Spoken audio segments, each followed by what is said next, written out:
நம்ம தளத்துடைய ஐபிஎல்ல பாதி மேட்சை மிஸ் பண்ண போகிறதா சிஎஸ்கே இப்போ ஒரு கன்ஃபார்மான அப்டேட்டை வந்து ரிலீஸ் பண்ணியிருக்காங்க. என்ன காரணமாக மேட்சஸை மிஸ் பண்ணுறாரு, எவ்வளோ மேட்சஸை மிஸ் பண்ணுறதுக்கான வாய்ப்புகள் இருக்குது, நம்ம தளத்தோனி இல்லை அப்படின்னா நம்ம சிஎஸ்கேவின் விக்கெட் கீப்பராக யார் செயல்படுவா, இதை பற்றின ஒரு ஃபுல் டீட்டெயிலை பற்றியும் சிஎஸ்கே நடத்தின ஓப்பன் ப்ராக்டிஸ் மேட்ச்சில் சஞ்சு ருத்ராஜ் இவங்களோட டீமும் ஒரு மிகப்பெரிய ஹையட் ஸ்கோரை வந்து டார்கெட்டாக வச்சுருக்காங்க. எவ்வளோ ஸ்கோர் வந்து பண்ணியிருக்காங்க, மேட்ச்சில் யார் யார் என்னென்ன சம்பவங்களை பண்ணியிருக்காங்க, யாரெல்லாம் வந்து அதிக ஸ்கோர் வந்து ப்ளே பண்ணியிருக்காங்க அப்படிங்கிறதையும் இந்த வீடியோவில் பார்த்துடலாம். அதுக்கு முன்னாடி சேனலுக்கு புதுசாக இருந்தீங்கன்னா சப்ஸ்கிரைப் பண்ணிக்காங்க. இந்த வீடியோக்கு ஒரு லைக்கை கொடுக்கலாம், லைக்கை கொடுத்துருங்க. ஃபஸ்ட்டு நம்ம சிஎஸ்கே பயிற்சி ஆட்டத்தை பார்த்துருவோம். நம்ம சிஎஸ்கேவில் இருக்கக்கூடிய பேட்ஸ்மேன்கள் எல்லாருமே இப்போதைக்கு செம ஃபார்மில் வந்து இருக்காங்க. முக்கியமாக சொல்ல போனோம் அப்படின்னா ஹைட் ஸ்கோரெல்லாம் வந்து சேஸ் பண்ணி வின் பண்ணியிருக்காங்க. இப்போதைக்கு நம்ம ருத்ராஜ், சஞ்சு இவங்க தான் வந்து ஓப்பனிங் பண்ணிட்டு இருக்காங்க. மூத்த வீரர்கள் ஒரு பக்கம், இள வீரர்கள் மறுபக்கம் வந்து இருந்திருக்காங்க.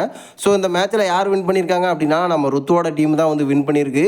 இள வீரர்களை பொறுத்த வரைக்கும் 240 ரன் வந்து டார்கெட் வச்சுருக்காங்க. அதுக்கப்புறமா பேட் பண்ணால் நம்ம சஞ்சுவோட டீமை பார்த்தீங்கன்னா 245 ரன் வந்து அடித்து வின் பண்ணியிருக்காங்க.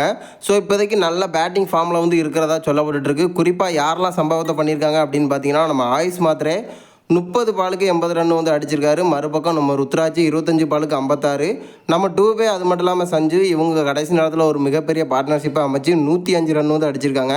கிட்டத்தட்ட 18 ஓவரில் இந்த ஜேசிங்கை வந்து முடிச்சிருக்காங்க. 6 விக்கெட்டை மட்டும்தான் நம்ம சஞ்சுவோட டீம் வந்து பறி கொடுத்துருக்கிறதா சொல்லப்பட்டிருக்கு. பவுலிங்கை பொறுத்த வரைக்கும் நம்ம அன்சுல் கம்போஸ் சூப்பராக வந்து பண்ணியிருக்காரு. 3 விக்கெட்டை, முக்கியமான விக்கெட்டை வந்து எடுத்து கொடுத்துருக்காரு. கலீல் அகமது 1 விக்கெட்டும், நம்ம பிரசாந்த் வீர் 1 விக்கெட்டும் வந்து எடுத்திருக்காங்க. மற்றபடி எல்லாருமே பார்த்தீங்கன்னா அதிக ரன்னை தான் வந்து விட்டு கொடுத்துருக்கதா ரீசெண்டாக ஒரு அப்டேட் வந்து கிடச்சிருக்கு.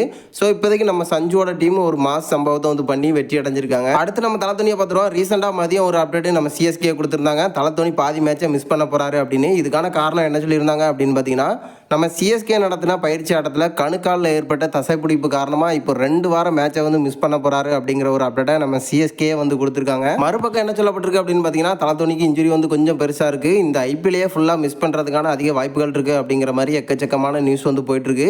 ஸோ இப்போதைக்கு நம்ம சிஎஸ்கே வந்து கன்ஃபார்ம் பண்ணியிருக்காங்க. 2 வாரம் தான் ரெஸ்ட்டில் இருக்க போகிறாரு.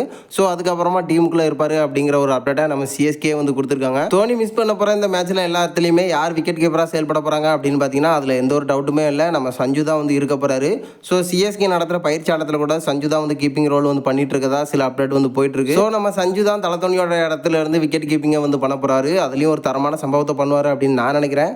நீங்கள் என்ன நினைக்கிறீங்க? நம்ம தளத்தோனி எவ்வளோ மேட்சஸை வந்து மிஸ் பண்ணுறதுக்கான வாய்ப்புகள் இருக்குது? நம்ம சிஎஸ்கே பயிற்சி ஆட்டத்தில் தரமான சம்பவமாக இருக்கட்டும். இதை பற்றின கருத்தை மறக்காமல் நம்மளோட கமெண்ட் பாக்ஸில் தெரிவிச்சிருங்க.